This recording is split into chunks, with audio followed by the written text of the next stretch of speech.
That one was flawless. Okay.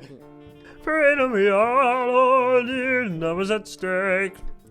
No is at stake.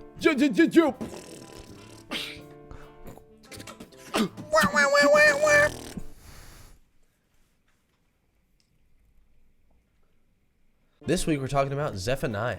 Zephaniah lived during the final decades of Judah under the king Josiah, who was a good king, and he tried to rid Israel of the idols and the idol worshiping that was happening there and restore Israel's relationship to God. But Israel was just too far gone. Worshipping idols had become something ingrained in them. So eventually, Josiah dies a tragic death in battle, and this puts Israel on a collision course with Babylon. Conveniently, Zephaniah had been prophesying about this for years prior.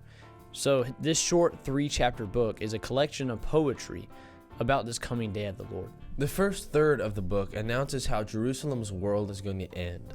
Zephaniah uses this powerful imagery of the earth becoming uninhabitable and the city's idolatrous institutions being destroyed and the places of corrupt trade being destroyed as well.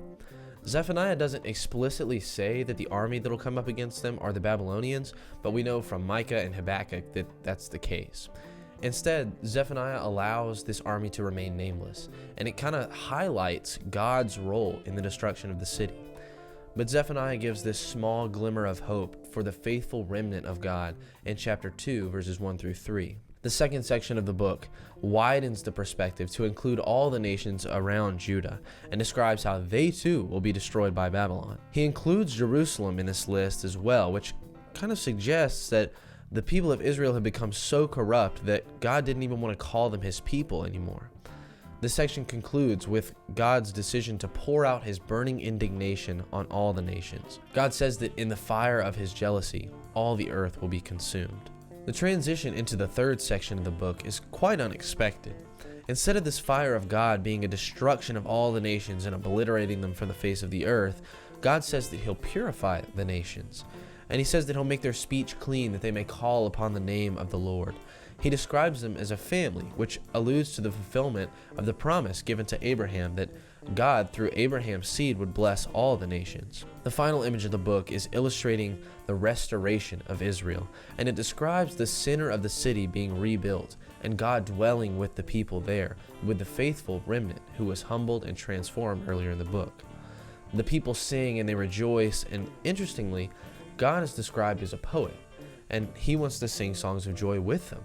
The final image of the book gives us this powerful illustration of how God brings the broken and the afflicted and the outcasts into his family, and he exalts them to a place of honor. Zephaniah chapter 3, verse 15 says, "The Lord has taken away the judgments against you. He has cleared away your enemies. The King of Israel, the Lord, is in your midst.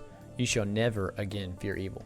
This verse really illustrates everything that Zephaniah has talked about. You see at the beginning of this book this powerful image of God's justice and how he wants to rid the world of the evil that humanity has done. But you see his justice used to restore and to create a world where people can be safe and be at peace and where they can rejoice in God. So that's all this week for Zephaniah. Have fun studying. That was epic. That was sick. That's staying. That has to stay.